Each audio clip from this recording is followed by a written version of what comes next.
comme d'habitude, d'abord le plaisir de vous retrouver et d'entendre vos commentaires après. Alors donc, Parashat Vaïgash. Alors il y a ce moment poignant de la rencontre entre Yaakov et Pharaon. Donc une fois qu'il y a eu les retrouvailles entre Yosef et Yaakov, etc., alors évidemment, Yosef se devait de présenter son père à Pharaon. Et on voit quelque chose d'inhabituel, c'est que la première question que Pharaon demande à Yaakov, quel âge as-tu donc? Ça se fait pas de demander à quelqu'un, quel âge vous avez? Et la réponse de Yaakov est encore plus étonnante. Yaakov dit, je ne suis pas si vieux que ça, mais j'ai peu vécu, mais ma vie était remplie de malheurs, parsemée d'épreuves, etc., etc., etc. J'ai tout le temps été un étranger, et je n'ai pas réellement eu des moments de bonheur dans ma vie.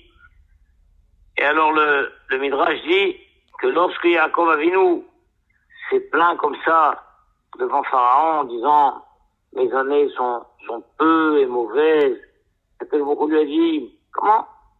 Je t'ai sauvé de la main de Esav qui voulait te tuer.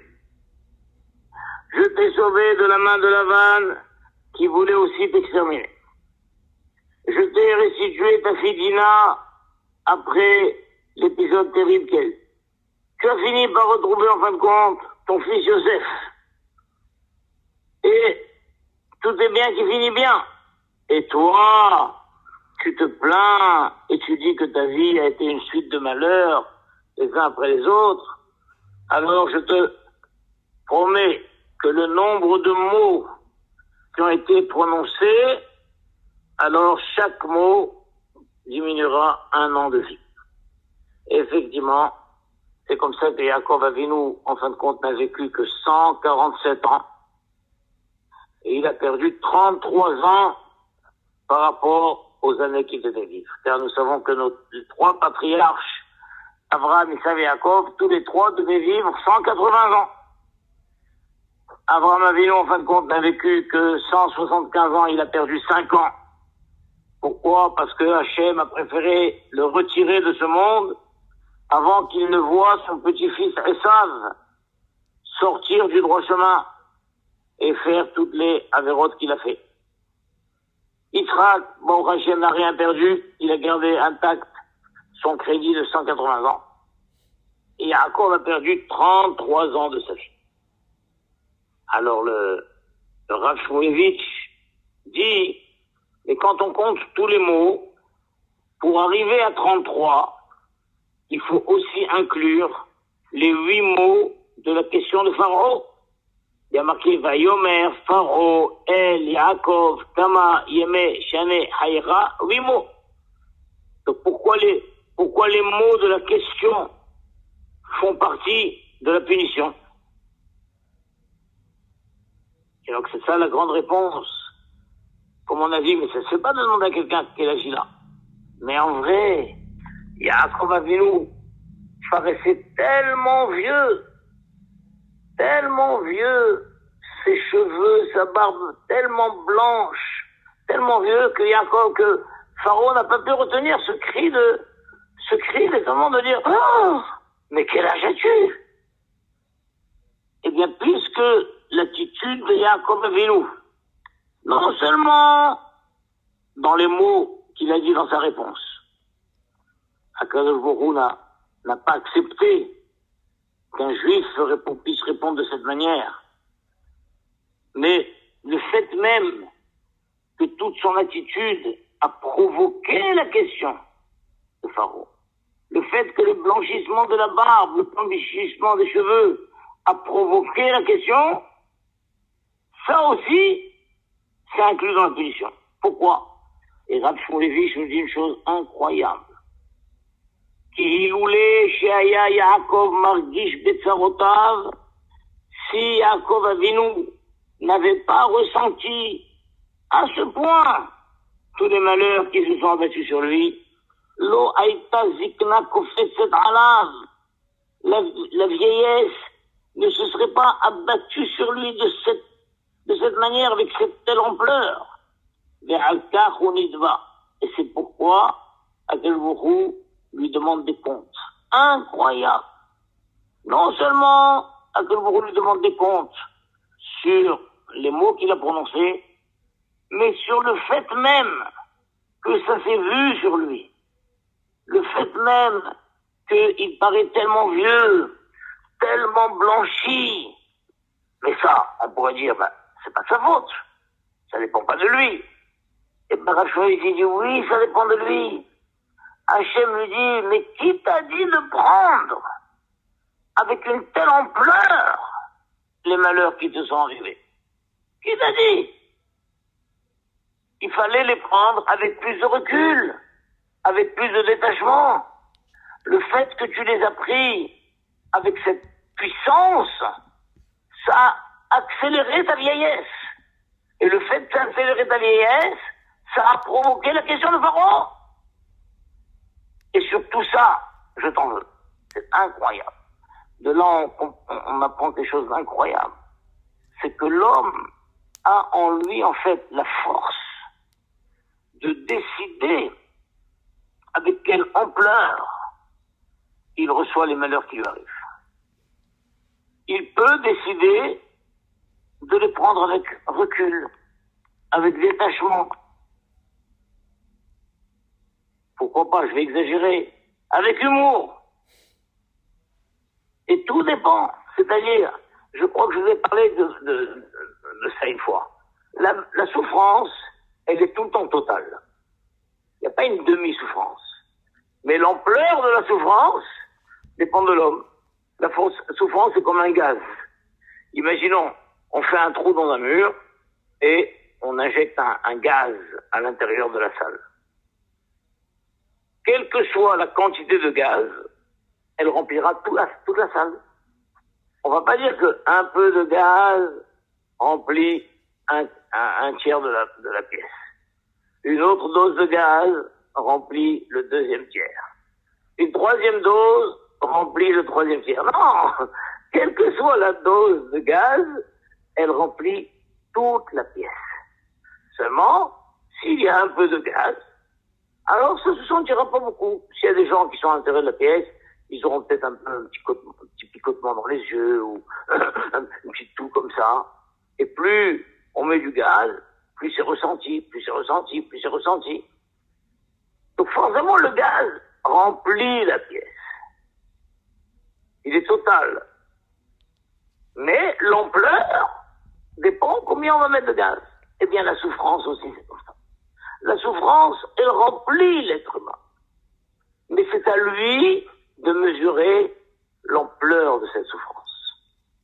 Incroyable. Je me souviens que j'avais lu une fois que Rav Dessler avait dit, si un enfant, au fond de la classe, le cours ne l'intéresse pas, et il commence à arracher les pages de son cahier, et il fait des petits bateaux. Une fois qu'il a réussi à faire une centaine de petits bateaux, des petits, des moyens, des grands, des paquebots, etc., alors toute la table maintenant devient l'océan, et avec ces bateaux, il les fait avancer, et il organise une guerre entre les deux camps de bateaux, etc. Il est complètement plongé dans ce monde de bateaux et dans les combats de bateaux entre eux. Et quand le maître, au fond, se rend compte, s'approche. Et il voit que l'enfant est complètement plongé dans un monde de bateaux, etc. Il dit quoi? C'est à ça que tu joues pendant le cours? Il ramasse toutes les petits bateaux en papier et drac, il déchire tout ça, il met tout ça dans la poubelle. Rav Dessler dit, l'enfant à ce moment-là éprouve la même douleur qu'éprouverait le grand amiral de la marine américaine la marine américaine, la marine la plus puissante du monde. Et il y a l'amiral de cette marine qui a tous les paquebots de guerre, tous les vaisseaux de guerre, l'armée la plus puissante du monde. Et puis le grand amiral, tout d'un coup, par un bombardement quelconque ou par un tsunami quelconque, voit toute sa flotte sombrer au fond de la mer. Imaginez-vous la grande souffrance qu'il éprouve. Ouah, toute la flotte américaine, tout a coulé devant les yeux de l'amiral. Quelle souffrance! Eh bien, Rav Dessler dit, l'enfant à qui on vient de déchirer tous les petits bâtons en papier, il éprouve la même douleur que peut éprouver l'amiral. Incroyable. C'est-à-dire que la souffrance, elle est forcément totale. Maintenant, l'ampleur, chacun donne à sa souffrance l'ampleur qu'il décide. L'enfant décide de donner à sa souffrance l'ampleur la plus grande qui soit. Parce que lui, dans son image d'enfant, il a complètement plongé. Et ce monde irréel, imaginaire, c'est devenu la réalité pour lui. La réalité. Et donc quand il va s'effondrer en pleurs, l'enfant. Quand on va essayer de le calmer, mais de lui dire, mais enfant, mais arrête, c'est des bouts de papier, c'est rien du tout. Pourquoi tu te mets dans cet état? Non, inconsolable. On n'arrive pas à comprendre, mais pourquoi? Mais c'est des bouts de papier. Et dans sa tête, ces bouts de papier, c'est toute la flotte qu'il a mis sur mer pour aller engager la guerre aux ennemis. C'est quelque chose d'extraordinaire. Donc, quoi qu'il nous arrive en vrai, c'est vrai que la douleur, elle est totale. Mais qui te dit de lui donner cette ampleur? À quel beaucoup dit à Yaakov Avinu, qui te dit de lui donner cette ampleur? Pourquoi tu as vécu avec une telle puissance des malheurs qui te sont arrivés? Tu as la force incroyable. L'être humain a la force d'être détaché un petit peu, de prendre avec hauteur les événements, de prendre avec distance les événements. On n'est pas obligé de s'effondrer à ce point. Quelqu'un va dire, attends, mais c'est incroyable, le pauvre Yaakov. Le pauvre Yaakov, que ce qu'il a eu dans la vie. Et ça voulait le tuer, et Lavan voulait le tuer, et on lui a pris sa fille, et on lui a pris son fils. Le pauvre Yaakov. Eh ben, réponse, malgré tout. Malgré tout. Si il y a dans le monde de tels événements, Akadosh Baruch Hu a aussi parallèlement donné à l'homme la force. La force de résister. La force de prendre avec hauteur. La force de s'élever au-dessus des événements. Et si, avec son nefesh, il ne s'élève pas, avec son âme, il ne s'élève pas, les conséquences se lisent sur son corps. Le corps de Yaakov Avinu était abattu, était vieux, était effondré, à tel point que même Pharaon, on a été effrayé. Il dit, mais quel âge as-tu? Quel âge as-tu? Tu as 10 000 ans? Quel âge as-tu? On est compte, c'est une chose incroyable. Et nous trouvons partout. On voit dans la halakha que la Gemara dit dans Maseret Souka que Rav a dit l'endeuillé est chayav de la Souka. L'endeuillé doit aller dans la Souka. La Gemara dit, évidemment, pourquoi pas? L'endeuillé doit faire toutes les mitzvot. La Gemara dit, non, vu qu'il y a une halakha qui dit que celui qui est mitztaher, il est patour min la-souka. Quelqu'un qui souffre, il est patour de la souka. C'est-à-dire que si, dans la souka, il fait trop froid, il fait trop chaud, ça sent mauvais, et je suis pas bien dans la souka. Donc si quelqu'un n'est pas bien dans la souka, il est mitztaher, alors il est patour, il est dispensé, il peut rentrer chez lui. Alors pareil, on aurait pu croire que l'endeuillé aussi, il ferait patour de la souka. Pourquoi le Rosh il explique Parce que l'endeuillé dit, oh non, j'ai besoin, laissez-moi. J'ai besoin de rester seul dans ma chambre, m'enfermer, c'est pas le moment. C'est pas le moment, j'ai pas envie d'aller dans le soukha maintenant, être avec tout le monde et tout. Non, j'ai pas envie, je peux pas. Je veux rester seul, j'ai besoin de me retrouver seul avec ma douleur dans ma chambre. On lui dit non. Non. Tout ce qu'on a dit, que quelqu'un qui est pas tout de la soukha, quand c'est un tsahar concret, comme on dit, et il fait trop froid, c'est trop chaud, ça sent mauvais. Mais là, c'est ton état qui te met comme ça. Eh bien, la Gemara dit, eh bien, tu dois te travailler. Il doit se travailler, se reprendre en main, et il doit se dire, non, j'ai pas le choix, de toute façon, maintenant, c'est la fête de Sukkot. C'est vrai que j'ai envie de rester seul dans ma chambre, et ça me barbe, ça me stresse de devoir aller dans la soukha et d'être avec tout le monde et tout. Eh ben, tant pis, travaille. Travaille-toi et domine-toi. Domine-toi. L'homme, il a la force, il a les moyens de se dominer. Et on lui dit, allez, tu sèches tes larmes et tu vas dans la soukha. Incroyable. C'est-à-dire que toutes les choses qui ne sont pas une souffrance physique concrète, c'est des difficultés morales et tout, et ben un homme, il doit se travailler et rentrer dans la soukha. Incroyable. Pourquoi? Parce qu'un homme, il est bardarat. Un homme, au-dessus de tout, il est bardarat. Il y a même une halakha incroyable. Incroyable.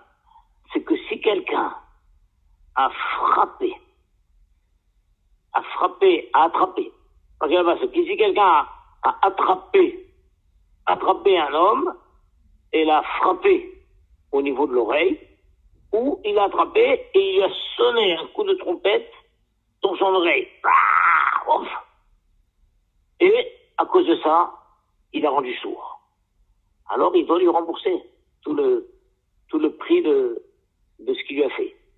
Mais si par contre, si quelqu'un n'a pas attrapé l'autre, il lui a pas sonné directement dans l'oreille, oui, mais il y a eu une grosse sonnerie de trompette, à quelques mètres de lui, etc. Et lui, il a sursauté, il est devenu sourd à cause de ça. Eh bien, celui qui a fait ça est patour. Il est chayav min hashamaim, mais il est patour d'après les lois humaines. Il est patour. Pourquoi? Parce que celui, si il l'a attrapé et il lui a sonné dans l'oreille, alors c'est une empoignade physique, et c'est comme s'il lui a donné un coup de poing dans l'oreille. Mais s'il lui a sonné à une certaine distance, et que c'est l'homme qui a sursauté, et à tel point il a sursauté, et il est devenu sourd, on dit que c'est lui qui s'est provoqué cette infirmité. Incroyable. C'est lui. On lui dit maintenant, oh là là, mais qui te dit d'avoir sursauté à ce point? Qui te dit d'avoir... Il y a eu un choc. Résiste, mais toi, il y a eu cette sonnerie. Tu as reçu 100 décibels. Tu t'es laissé aller. Tu n'as pas amorti le choc. Eh bien, celui qui a fait ça est dispensé d'après la loi, les lois humaines. Il doit effectivement, d'après les lois célestes, payer, mais d'après les lois humaines, donc c'est une chose incroyable. Incroyable. Il y a dans les possibilités de l'homme, dans les forces intérieures de l'homme, la force d'amortir le choc. Incroyable. On voit une chose, c'est marqué que si quelqu'un, Shabbat, il a une verrue remplie de pus, ça lui fait mal, ça bat.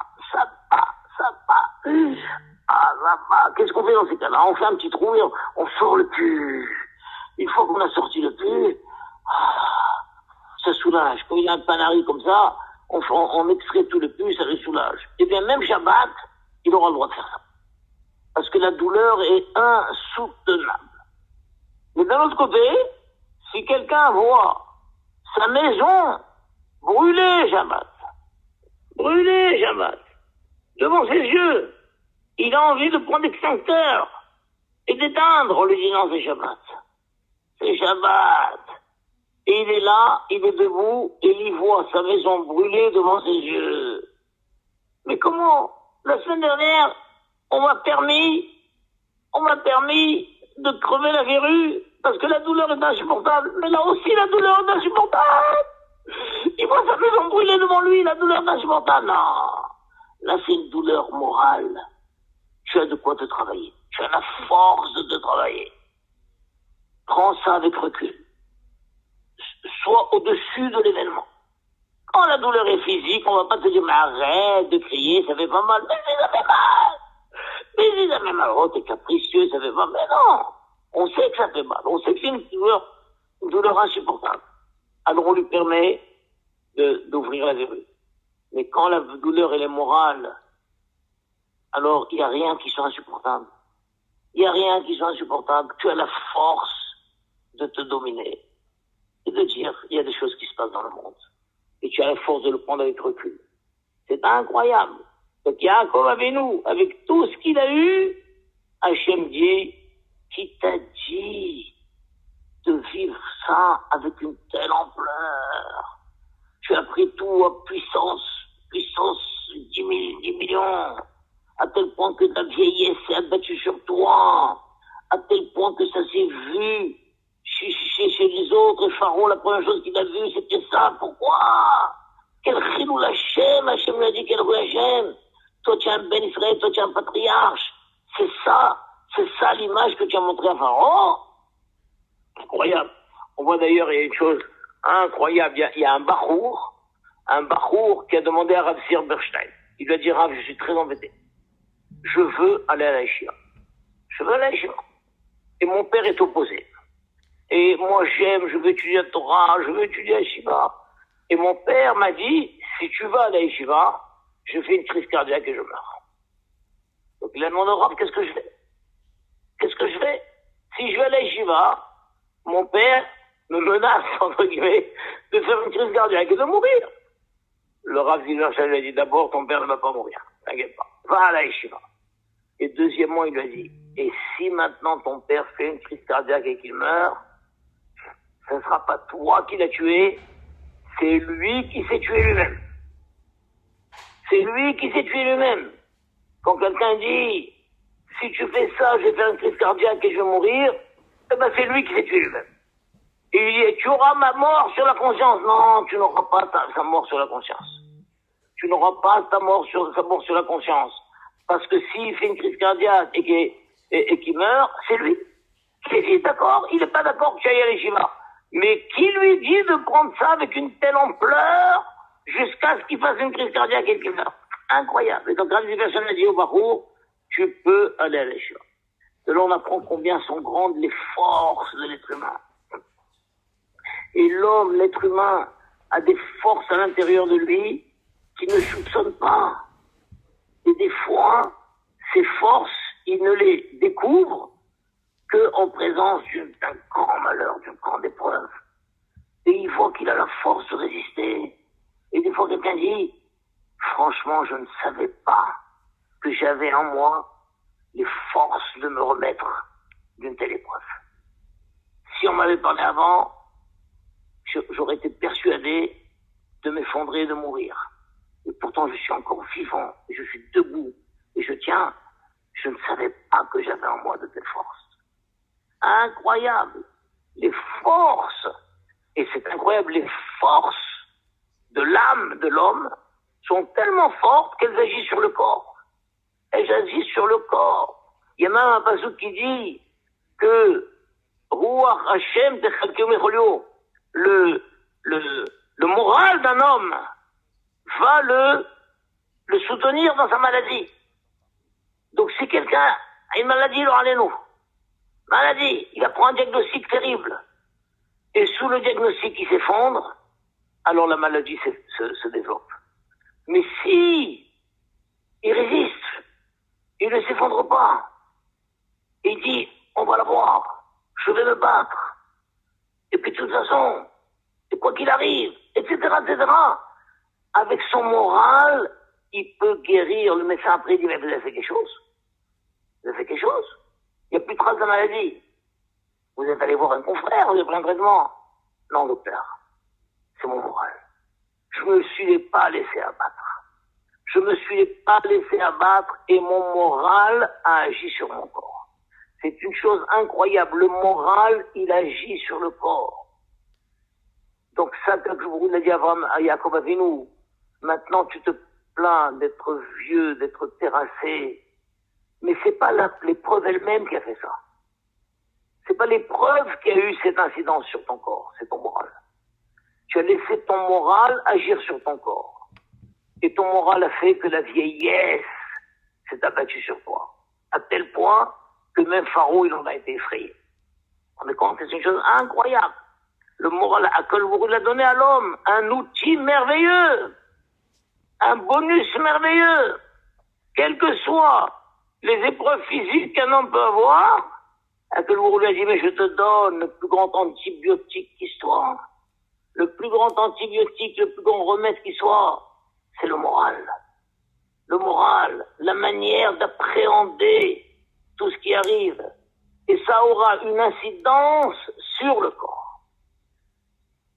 Et d'un autre côté, si tu laisses aller, alors tu peux être comme cet enfant qui va éprouver la douleur, une telle violence, comme si l'amiral d'Amérique, on lui avait coulé toute la flotte.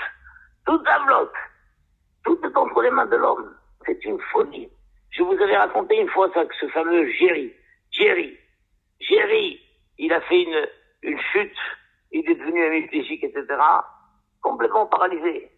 Et alors, il ne pouvait plus agir qu'avec... il pouvait écrire avec il tenait un bâton entre ses dents, et avec le bâton, il tapait sur un clavier pour écrire et pour dire des choses, je sais pas quoi. Et donc, il a dit une fois, je me suis cassé le cou, mais il ne m'a pas cassé. Je me suis cassé le cou, mais il ne m'a pas cassé. Et donc, c'est une grande chose, on en avait parlé une fois, je crois, toute cette idée-là. Et ben, on voit que même, on a du mal à parler comme ça sur notre père, Yaakov, on ne se serait pas permis, mais puisque la Torah elle-même tient à mettre en évidence ce qui s'est passé, alors on est obligé d'apprendre. Donc même notre père Yaakov Avinu, dans toute sa grandeur, il a souffert plus que ce qu'il devait souffrir. Il aurait pu amortir le coup. Il aurait pu amortir le coup, mais il ne l'a pas fait. Et le résultat est que non seulement sur terre, il a eu ce coup de vieillesse, mais en plus Hachem lui a effectivement enlevé quelque chose d'incroyable. Rappelez-vous ça, c'est que la peur, le désespoir, souvent crée ce qu'on a appréhendé. Et donc Yaakov Avinu, il se plaint d'avoir eu une vie courte et une vie malheureuse et tout, et bien le résultat, c'est que sa vie a été encore plus raccourcie. Ah, tu te plains d'avoir une vie courte, et ben on va te la raccourcir encore plus. Au lieu de 180 ans, 133 ans. 147 ans. 33 ans de vie à perdre. On est compte, c'est une chose incroyable. Donc chacun de nous a dans la vie des hauts et des bas. Des hauts et des bas. Il faut savoir que le Bourou nous a donné les éléments de résister, de nous en sortir. Tout à l'heure, j'ai même dit avec humour. Avec humour, je vous ai raconté comment le Rav Rothenberg, quel humour il avait, le Chazon Ish, tous les tzadikim, combien même dans les situations les plus horribles, même dans les camps de concentration, ils étaient capables des fois d'avoir de l'humour. L'humour est quelque chose de très important. Je vous ai dit, une fois, le Rav, j'ai demandé au Rav, mais Rav, est-ce que l'humour est tellement important? Il m'a dit, l'humour c'est vital. Pourquoi l'humour c'est vital? Parce que souvent, devant une situation très très grave, et l'homme n'arrive pas à prendre du recul. Il n'arrive pas à prendre du recul. On lui dit, allez, élève-toi au-dessus. Mais comment? Il n'y arrive pas. Eh ben, des fois, c'est avec l'humour. Avec l'humour, dans une situation, le pire qu'il soit, eh ben, ça peut l'aider à s'élever au-dessus de l'épreuve qu'il vit. Et comme ça, ça stabilise, il respire un bon coup, et il redémarre, il retrouve de l'énergie, et il va de l'avant. Il va de l'avant. Ça, c'est le défi de la vie, d'aller de l'avant, quoi qu'il arrive. Quoi qu'il arrive, aller de l'avant. Et surtout, ne jamais faire paraître sur soi toute l'immensité des problèmes. Comme je vous ai dit une fois, quand quelqu'un fait une dépression, la dépression, c'est pas quelque chose qui s'attrape comme une grippe. Quelqu'un dit, ah là là, je me suis chopé un virus là. Ah là là, je me suis pris le courant d'air dans le dos là là. Alors pareil, quelqu'un dit, ah, je me suis chopé une dépression. Non, non, non. On ne se chope pas une dépression. On se chope pas en dépression comme on se chope une grippe ou un rhume. On rentre en dépression. Quelqu'un qui fait une dépression, c'est une décision. Une décision consciente ou inconsciente, plus ou moins, mais il y a une décision de rentrer en dépression. Quelqu'un dit, je rentre en dépression. Et souvent, quand quelqu'un rentre en dépression, c'est parce qu'il veut que les autres le voient, le sentent. Comme quelqu'un qui fait un régime, il attend que les gens disent, waouh, mais t'as maigri, oh, t'as perdu au moins 5 kilos, et tu dis quoi, ça se voit, ça me fait plaisir, ça m'encourage et tout. Pareil, quand quelqu'un rentre en dépression, il attend que quelqu'un lui dise, oh, mais t'as l'air pas bien, toi, qu'est-ce qui se passe? Ah, il dit, bah, qu'est-ce que tu veux, hein? Avec tout ce qui m'arrive, tout ce qui m'arrive, c'est pas évident, hein. Ah bon, mais il t'arrive quoi? Qu'est-ce que t'as? Ah bah, je sais pas. Non, je ne sais pas. Qu'est-ce qui t'arrive? Raconte-moi. Non, de toute façon, tu peux rien faire pour m'aider. Non, alors il replie il rentre sa tête dans les épaules, il range ses gestes beaucoup plus lents, il marche lentement, sa respiration devient un peu plus saccadée, il a le regard un peu vitreux, et il dit non, écoute, de toute façon, je peux pas parler maintenant, je suis fatigué, j'ai besoin de me reposer, excuse-moi, ne m'en veux pas, je rentre chez moi. Hop, il rentre chez lui, et ça y est, il est rentré en dépression. C'est une décision. Qui te dit? Comment, qu'est-ce qui t'arrive avec tout ce qui m'arrive? Et qui te dit avec tout ce qui t'arrive? Incroyable. On n'aurait pas osé le dire si la Torah ne l'a pas dit sur notre Père Yaakov. Donc on voit que c'est pas quelque chose de facile, puisque même notre Père Yaakov a sombré dedans. Et Hachem lui en a voulu. Il lui a retiré 33 années de vie. D'abord, on n'est pas là pour oser poser le moindre jugement sur notre Père Yaakov. Mais on voit que la Torah le dit, et le Mefarshim le dit, et le Midrashim le dit. C'est que vous dit, tu avais la force, et cette phrase de Rav Shmulevitch, incroyable. Si ce n'est que Yaakov avait pris avec une telle ampleur toutes les souffrances qui lui sont arrivées, il serait resté quelqu'un de jeune et dynamique. Et la vieillesse ne se serait pas abattue sur lui à ce point.